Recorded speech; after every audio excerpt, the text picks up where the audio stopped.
Hi friends, പുതിയൊരു job information വീഡിയോയിലേക്ക് സ്വാഗതം.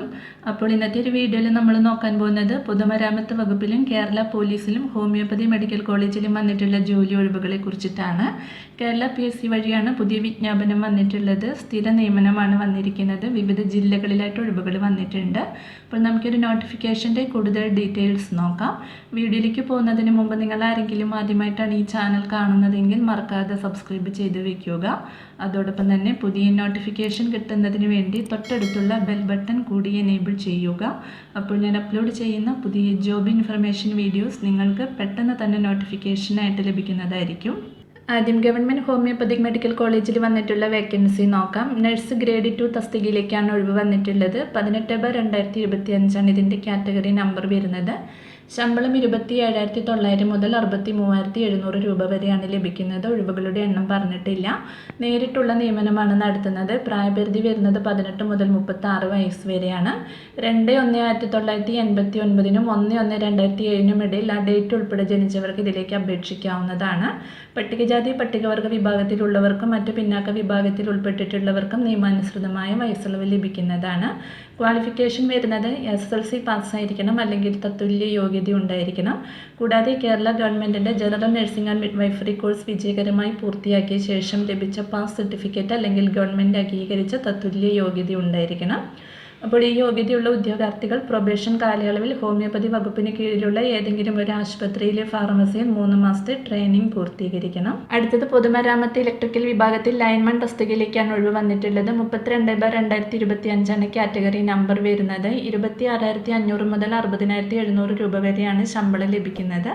ജില്ലാ അടിസ്ഥാനത്തിലാണ് ഒഴിവുകൾ വന്നിട്ടുള്ളത്. തിരുവനന്തപുരം, കൊല്ലം, എറണാകുളം, തൃശ്ശൂർ, പാലക്കാട് ജില്ലകളിലാണ് ഒഴിവുകൾ വന്നിട്ടുള്ളത്. നേരിട്ടുള്ള നിയമനമാണ് നടത്തുന്നത്. പ്രായപരിധി വരുന്നത് 19 മുതൽ 36 വയസ്സ് വരെയാണ്. അപ്ലൈ ചെയ്യുന്ന ഉദ്യോഗാർത്ഥികൾ 2/1/1989 1/1/2006 ഇടയിൽ ആ ഡേറ്റ് ഉൾപ്പെടെ ജനിച്ചവരായിരിക്കണം. പട്ടികജാതി പട്ടികവർഗ വിഭാഗത്തിലുള്ളവർക്കും മറ്റു പിന്നാക്ക വിഭാഗത്തിൽപ്പെട്ടിട്ടുള്ളവർക്കും നിയമാനുസൃതമായ വയസ്സുളവ് ലഭിക്കുന്നതാണ്. ക്വാളിഫിക്കേഷൻ വരുന്നത് SSLC നിലവാരത്തിലുള്ള അടിസ്ഥാന യോഗ്യത ഉണ്ടായിരിക്കണം.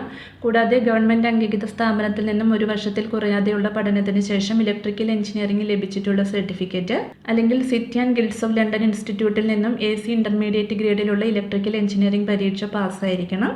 അല്ലെങ്കിൽ ഇലക്ട്രിക്കൽ ലൈറ്റ് ആൻഡ് പവറിൽ KGT അല്ലെങ്കിൽ MGT സർട്ടിഫിക്കറ്റ് ഹയർ, അല്ലെങ്കിൽ വാർ ടെക്നിക്കൽ ട്രെയിനിങ് സെൻറ്ററിൽ നിന്നും ഇലക്ട്രീഷ്യനായോ ലൈൻമാനായോ ലഭിച്ചിട്ടുള്ള ഗ്രേഡ് 3 സർട്ടിഫിക്കറ്റ് ഉള്ളവർക്കും ഇതിലേക്ക് അപ്ലൈ ചെയ്യാവുന്നതാണ്. അടുത്തത് കേരള പോലീസ് സർവീസസിൽ സ്പെഷ്യൽ ബ്രാഞ്ച് അസിസ്റ്റന്റ് തസ്തികയിലേക്കാണ് ഒഴിവ് വന്നിട്ടുള്ളത്. 17/2025 കാറ്റഗറി നമ്പർ വരുന്നത്. 31,100 മുതൽ 66,800 രൂപ വരെയാണ് സാലറി ലഭിക്കുക. ഒഴിവുകളുടെ എണ്ണം പറഞ്ഞിട്ടില്ല. നേരിട്ടുള്ള നിയമനമാണ് നടത്തുന്നത്. പ്രായപരിധി വരുന്നത് 18 മുതൽ 36 വയസ്സ് വരെയാണ്. 2/1/1989 1/1/2007 ഇടയിൽ ആ ഡേറ്റ് ഉൾപ്പെടെ ജനിച്ചവർക്ക് അപേക്ഷിക്കാവുന്നതാണ്. പട്ടികജാതി പട്ടികവർഗ വിഭാഗക്കാർക്കും മറ്റ് പിന്നാക്ക വിഭാഗത്തിൽ ഉൾപ്പെട്ടിട്ടുള്ളവർക്കും നിയമാനുസൃതമായി വയസ്സുളവ് ലഭിക്കുന്നതാണ്. ക്വാളിഫിക്കേഷൻ വരുന്നത് അംഗീകൃത സർവകലാശാലയിൽ നിന്ന് ലഭിച്ച ബിരുദം ഉണ്ടായിരിക്കണം. അപ്പോൾ താല്പര്യമുള്ള ഉദ്യോഗാർത്ഥികൾക്ക് ഇതിലേക്ക് അപ്ലൈ ചെയ്യാവുന്നതാണ്. ഈ ഒരു 3 നോട്ടിഫിക്കേഷനെ കുറിച്ചിട്ടാണ് ഇന്നത്തെ ഒരു വീഡിയോയിൽ ഞാൻ നിങ്ങളോട് ഷെയർ ചെയ്തിട്ടുള്ളത്. അപ്പോൾ ഒരു 3 നോട്ടിഫിക്കേഷൻ്റെയും ഒഫീഷ്യൽ നോട്ടിഫിക്കേഷൻ ലിങ്ക് ഡിസ്ക്രിപ്ഷൻ ബോക്സിൽ കൊടുക്കുന്നുണ്ട്. അപ്പോൾ നിങ്ങൾ നോട്ടിഫിക്കേഷൻ വായിച്ചു നോക്കിയതിന് ശേഷം അപ്ലൈ ചെയ്യുക. ഇതിലേക്ക് എങ്ങനെയാണ് അപ്ലൈ ചെയ്യേണ്ടതെന്ന് നോക്കാം. കേരള PSCയുടെ ഔദ്യോഗിക വെബ്സൈറ്റായ www.keralapsc.gov.in എന്ന വെബ്സൈറ്റ് വഴി ഒറ്റത്തവണ രജിസ്ട്രേഷൻ പ്രകാരം രജിസ്റ്റർ ചെയ്തതിന് ശേഷം വേണം അപ്ലൈ ചെയ്യുവാൻ. അപ്പോൾ നിങ്ങൾ രജിസ്റ്റർ ചെയ്തിട്ടുള്ള ഉദ്യോഗാർത്ഥികളാണെങ്കിൽ നിങ്ങൾക്ക് നേരിട്ട് ഇതിലേക്ക് അപ്ലൈ ചെയ്യാവുന്നതാണ്. രജിസ്റ്റർ ചെയ്യാത്തവരാണെങ്കിൽ രജിസ്റ്റർ ചെയ്തതിന് ശേഷം അപ്ലൈ ചെയ്യുക. അപേക്ഷ സ്വീകരിക്കുന്ന അവസാന തീയതി 4/6/2025 ബുധനാഴ്ച രാത്രി 12 മണി വരെയാണ്. അപ്പോൾ ഈ ഒരു നോട്ടിഫിക്കേഷനെ കുറിച്ചിട്ടാണ് ഇന്നത്തെ ഒരു വീഡിയോ ഞാൻ നിങ്ങളോട് ഷെയർ ചെയ്തിട്ടുള്ളത്. അപ്പോൾ ഒരു വീഡിയോ നിങ്ങൾ മാക്സിമം ഫ്രണ്ട്സിലേക്കും കൂടി ഒന്ന് ഷെയർ ചെയ്ത് കൊടുക്കുക. വീഡിയോ നിങ്ങൾക്ക് യൂസ്ഫുൾ ആയിട്ടുണ്ടെങ്കിൽ ലൈക്ക് ചെയ്യുക. പുതിയൊരു വീഡിയോയുമായി കാണുന്നത് വരെ താങ്ക്സ് ഫോർ വാച്ചിങ്.